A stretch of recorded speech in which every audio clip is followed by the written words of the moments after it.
Just want to give a shout out to people out here who are riding around in old A hoopties and don't give a F about people and what they think about them while they're riding around their old car, whether it be 10 years old, 15 years old, 20 years old, or even older. Some people have even older than 20 years, right? The car I'm riding in right now is a 20-year-old car.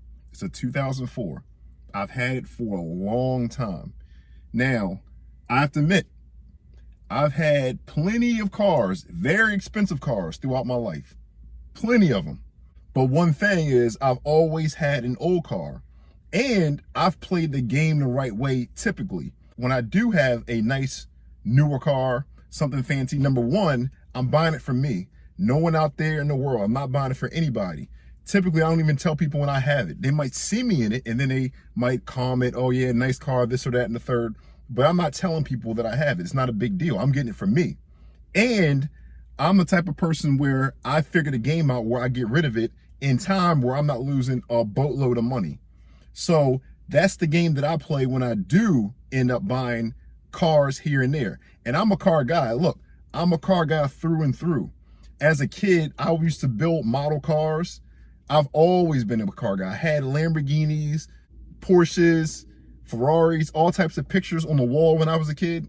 So it was something that I idolized, and it's a hobby of mine, right? I go to the racetrack. So I understand what it feels like to want a nice car. The problem is, if you're in America, we all know that most of us are living paycheck to paycheck. That's the truth. It's over 60%. And one of the largest expenses besides a home or your mortgage or your rent is your car payment. And right now, for a new car, it's right around $750. That's just the payment. We're not considering insurance and everything else. And then for a used car, it's right around $550. Again, somewhere around there, depending on what you look at. We're not including insurance and all that other stuff, maintenance and everything else. So one of the things you can do to cut back on your expenses is to buy a fairly reliable used car. Save up your money, pay cash for it, and be done with it, right? I have no payment, and I haven't had payment since, I don't know, 5 years ago. I had a car before then, but I only had it for maybe 2 or 3 years, and I can afford it, just to be honest with you. Some people are getting these cars and they can't afford it. I'm not saying I'm balling out of control and I have a lot of money. I'm just saying that I can afford the cars that I get. Some people can't. So the low-hanging fruit for you, if you're in a bind right now and you have a car payment, is to try your best to get rid of that car.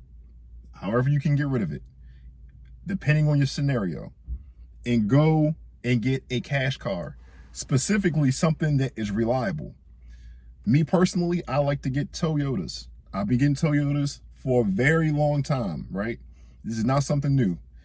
And specifically, the things you can get is an Avalon, a Camry, you can get a Corolla. You know, those are 3 options. Of course, do your research. You can go online and do a lot of research on the year you're getting, the model, and the type of issues and things you need to look for when you go look at the car. Because of course, buying that car is very important. You want to make sure you purchase the right car. You want to purchase something that is on its last leg.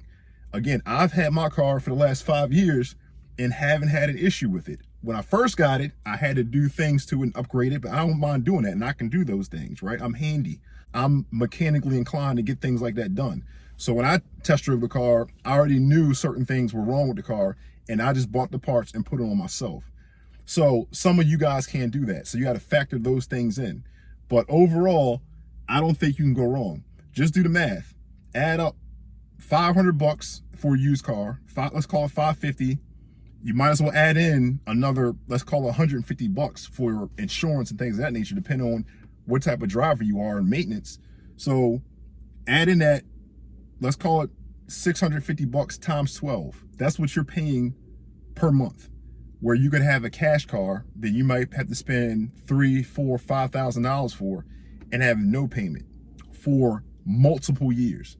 You're saving big. All that money can go into investments, can go into your savings, right? Your emergency savings fund, can go into real estate, various things to put you ahead that compound over time, right?